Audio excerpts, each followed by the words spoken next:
হয়ে গেছে। তো দেখো সকালে এটা হচ্ছে ফ্রাইড রাইস বলতে পারো, কিন্তু এটা হচ্ছে এমনি মিনিকেট চালের। তো অদ্রিজা স্কুলে টিফিন নিয়ে যাবে, তো টিফিনে আজকে ওকে বানিয়ে দিলাম।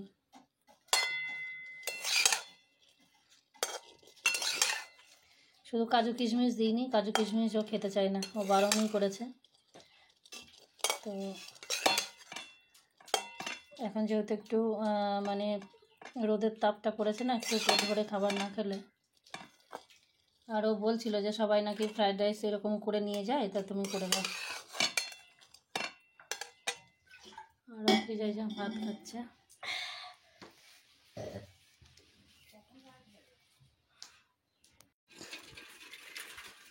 টিফিনটা নিয়েছিলি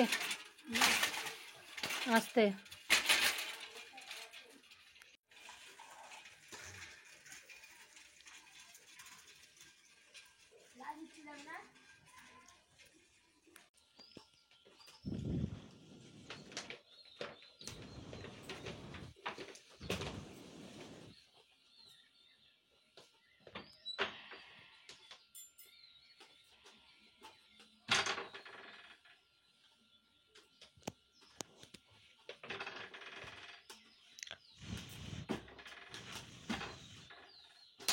যা চোখ ভেঙে ফেলেছে।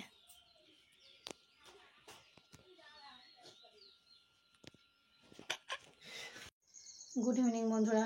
তো এখন দেখো কটা বাজে বলো তো, সন্ধ্যা 7টা। তো চলে এসেছি রান্নাঘরে। আর তবে রান্নাঘরে এসেছি এখন চা করতে নয়, চা হয়ে গেছে, তোমাদের দাদাভাই করেছিল, ও চা করেছিল, খেয়েছি একবার। আর আমি করছি সরচুকুলি পিঠা। এই যে এখানে দেখো অনেকগুলো পিঠা হয়ে গেছে। তবে আজকে মানে পিঠা আমার যে লেভেলে হয় সেই লেভেলে অতটা সুন্দর হচ্ছে না, মানে তাড়াহুড়োতে না খুবই মানে কোনো সিদ্ধান্ত ছিল না। হঠাৎ অনেক বেলায় মানে 4টের সময় ডাল ভিজিয়ে দিন।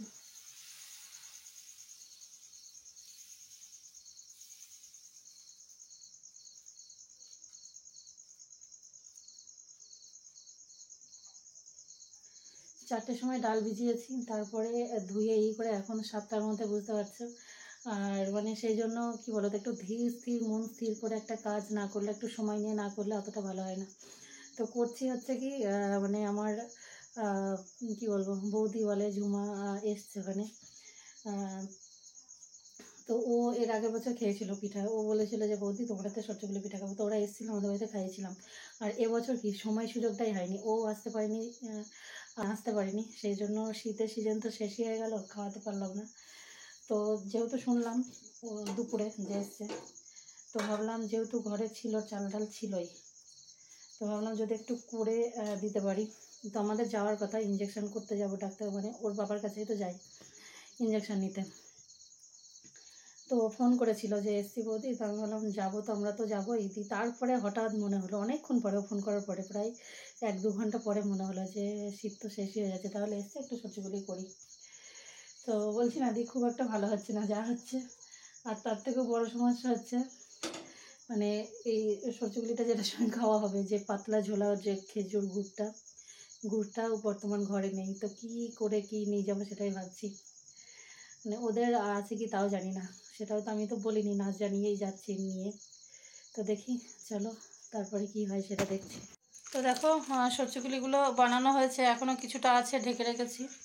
তো বাড়িতে এসে বানাবো, যেহেতু অনেকটা রাত হয়ে গেছে, প্রায় 8টার কাছে বাজতে গেল। আমাদের মানে খাবারটা বাকি আছে, আমি রাত্রিতে এসে বানিয়ে নেব। আর এই যে দেখো বললাম না ইঞ্জেকশন করতে যাব, তো সেই পেনিসিলিন ইঞ্জেকশন। তো ইঞ্জেকশনের তো ডেট অনেক দিন পার হয়ে গেছে, অনেক দিনই পার হয়ে গেছে, এটা মনে হয় 2 মাস হয়ে যাবে। তো ইঞ্জেকশন আজ যাব কাল যাব করে, কালকেই যাওয়ার কথা ছিল আমাদের, কালকে যাবও বললাম, কিন্তু কী কারণে সন্ধ্যাবেলা আর যাওয়া হয়ে উঠলো না। তো আজকে যাচ্ছি, আর 1 কাজে 2 কাজই হয়ে যাবে। এসছে ফোন করলো, যাই একটু কথা টথা বলে গল্প টল্প করে আসি, কিন্তু গল্প করার সময় নেই, যাচ্ছি অনেক রাত্রিতে। আর ইঞ্জেকশানটা তো মেন, ইঞ্জেকশানটা মানে নিতেই হবে আমাকে, ডেট একটার পর একটা ডেট ওভার হয়ে যাচ্ছে, ডেট তো কোনো দিনই ডেটে নিতে পারি না। তো চলো ইঞ্জেকশনটা নিয়ে আসি, সঙ্গে থাকো। তো চলো অদ্রিজাও যাচ্ছে, ওকে একা আর কোথায় রেখে যাবো, ও যাচ্ছে সঙ্গে। তো বেশিক্ষণ হয়তো থাকার সময় হবে না, কারণ এসে আবার খাবার দাবার করতে হবে। তো চলো যাই।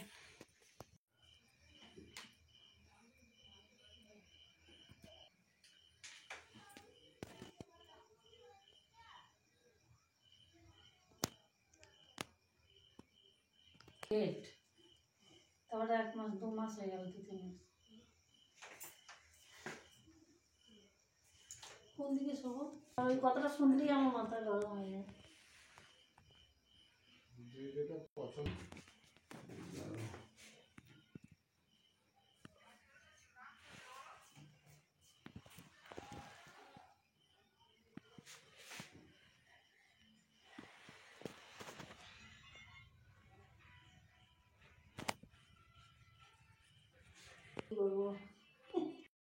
তো দেখো প্রত্যেকবারের মতো এবারেও সেই ইঞ্জেকশনের টাইম মানে ওভার হয়ে যায়।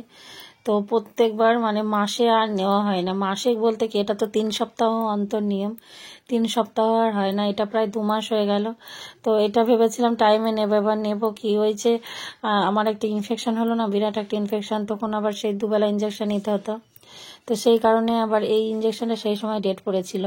তো সেইটাই সুস্থতা হতে হতে হতে হতে অনেকটা সময় চলে গেল, তারপরে আবার এই আসছি করে আর হয়ে ওঠে না। ওই জন্য আজকে ভাবলাম যে না যাই গিয়ে। আর এই ইঞ্জেকশনটা কী বলতো, এটা হচ্ছে অ্যান্টিবায়োটিক ইঞ্জেকশন। তো এই ইঞ্জেকশনটা যদি ঠিকঠাক টাইমে নেওয়া হয় তাহলে আমার শরীরটাও ভালো থাকে, কিন্তু কি করব মানে সে আর হয়ে ওঠে না। প্রচণ্ড পেনফুল, এত যন্ত্রণা করে যে সময় আসলে নিতেই ইচ্ছা করে না। ওই যে দেখছো নিডেলটা চেঞ্জ করে নিতে হলো, মানে মোটা সুই ছাড়া যায় না এটা। ভোলে বাবার নাম করো, ভোলে বাবা, জয় শিব শঙ্কর। হয়ে গেছে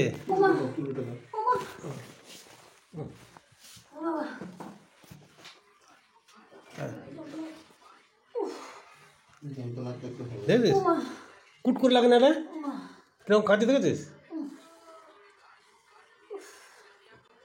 পিমটে কামড়ের মতো লাগে না, ওই দেখ কিরকম কাঁদছে, দেখ যন্ত্রণা হচ্ছে।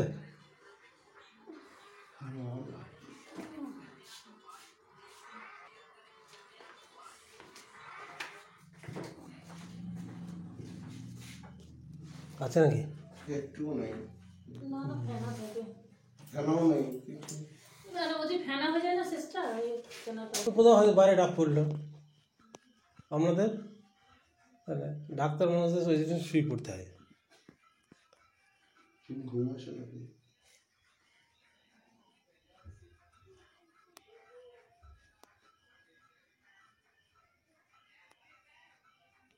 এখন মনে পড়ছে আমার, সুমন্ত একটা চেয়ার নিল, ও সাথী বলছিল যে পড়াতে এসেছিলাম, যে ওরা আবার কোথায় গেল, তারপর হ্যাঁ, কোথায় গেল।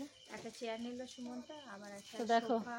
ওদের বাড়িতে আসি, যখনই আসে তখনই আসি, গল্প করে বাড়ি চলে যাই, মনে আর থাকে এখন না যে একটু সবাইকে ভিডিও গুড করতে। নাইট।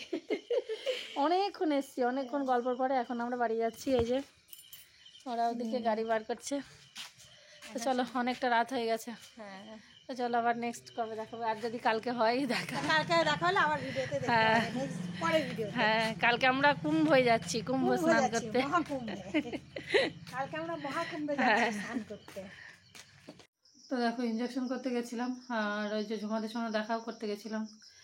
তো করেই এসে বাড়িতে আসলাম, মানে এই কটা 10টার কাছাকাছি, 10টা বাজতে।